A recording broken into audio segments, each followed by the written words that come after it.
My first therapy session went great. Last time I had a therapist last year, I had this guy and I just didn't like his vibes.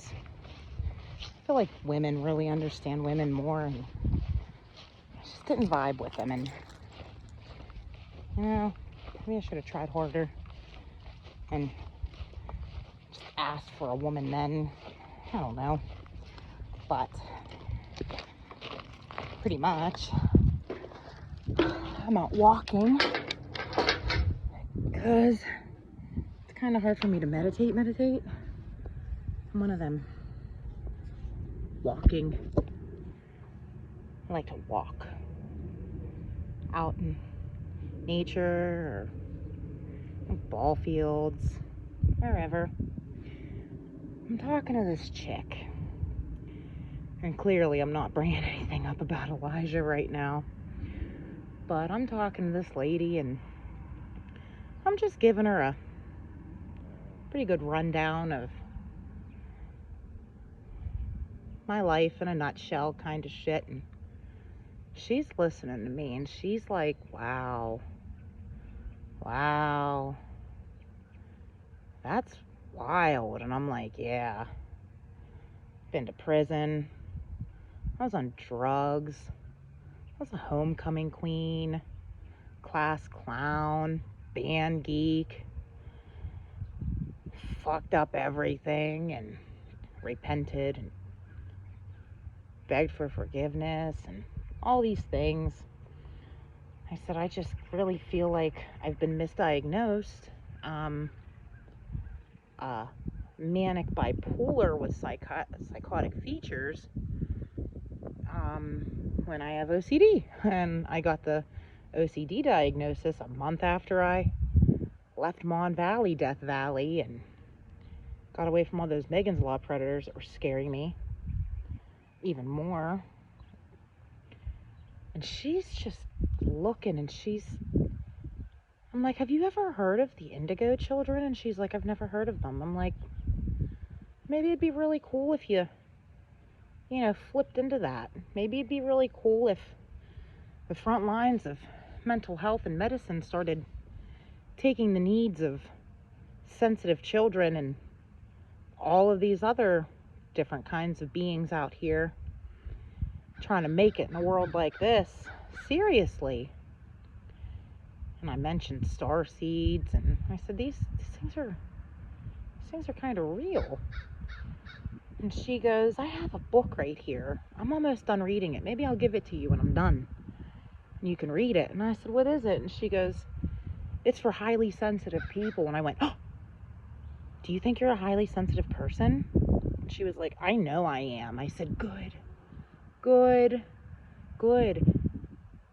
That's what indigos are. That's what all of these other people are. And the lingos have gotten too big, and I kind of noticed that everybody's talking in tongues. Too much language going on. Too many miscommunications because of this. I said, that's what light workers and things like that are. She's not much older than me.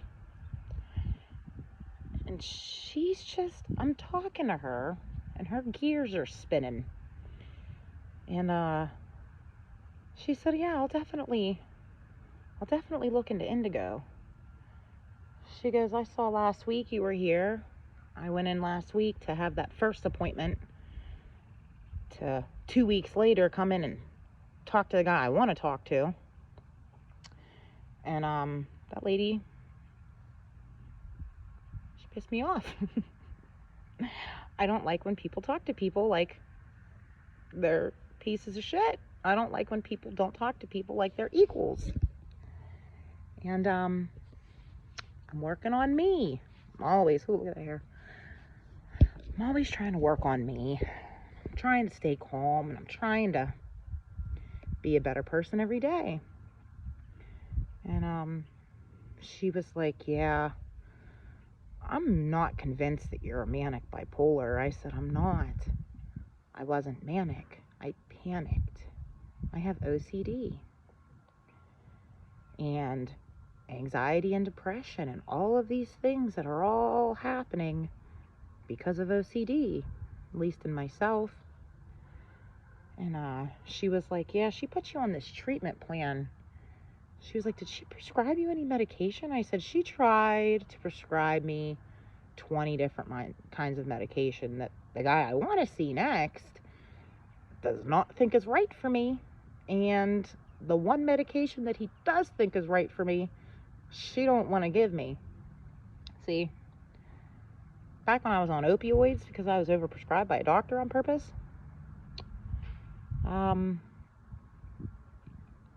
I would never, on my worst day, mess with benzos. I would never even think to abuse something like that. I was in prison. I was in prison with 3 women who I guess got all clodopined up, and when some people do that, they think they're invisible. They think that they can't be seen and they're like superheroes where they're gonna go in. There was 3 women, they went in a Walmart and they all got shopping carts and they looked like ants stealing TVs and all kinds of shit, and they just walked right out of Walmart like they were invisible. And they all went out of state together because of it. And that sucks. I hope they're all good now. But I remember before I took a Xanax before and I went straight to sleep. Well, I didn't know how anybody could do anything like that and not go to sleep, and that's because I don't really need it. Kind of like these people out here abusing Ritalin and shit.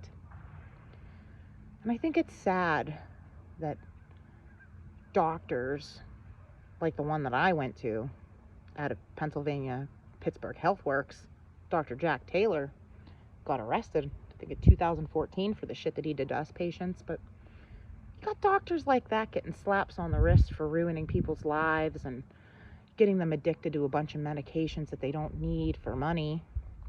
And now everything's a class this drug and a class that drug. And when people are in more physical pain than ever, and when people need a benzo more than ever, they are not allowed to have them. People are being driven crazy on purpose. He gave me a prescription last September. He wanted me taking up to 2 a day, 2 Klonopins, 1 milligrams a day. And I would never take that. I appreciated it though, to have them in case of an emergency. And it was like once every 5 or so days I would break one in half and actually be able to shut my brain down at night. And he gave me a prescription of 60 in September, and I had a refill for October. And by November I wasn't a patient there anymore. That was a shame, but I made that prescription last me until July.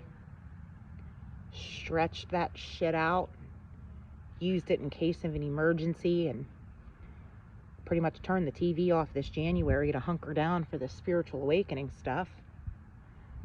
I was finally able to break free from the TV and all these movies and these shows when I was finally able to turn Fox News off and understand that if I wanted to be part of the solution and not part of the problem, I had to look at me and focus on me and just get quiet and shut the fuck up and start working on expanding my energy side to side if I ever wanted to stop smacking things that looked like rock bottoms and manic ceilings when it was dark night of the soul stuff in a panic, you know? But I'm so happy. This lady was just so sweet. She's such a nice lady. And it's amazing what happens when somebody who's built differently gets understood a little bit. And my energy, my vibrations have been too low. I've been nervous to come out of my house because I pissed off my whole town and probably the neighboring 12, and really kicked a lot of shit when too many people didn't take me seriously about this Elijah stuff. And I tried to keep it quiet and go through proper channels, but what the fuck is the proper channel for something like this? Something like what happened to me is something that is a once in the world's on fire kind of experience. And well, my job is to teach people dignity and grace. It's really hard to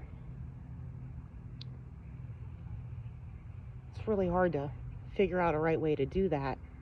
And yeah, I like this therapist, and it made me really happy to see anybody's gears turning a little bit and bringing some awareness. And now I'm just out walking. Enjoying this really nice weather. And yeah, we'll update.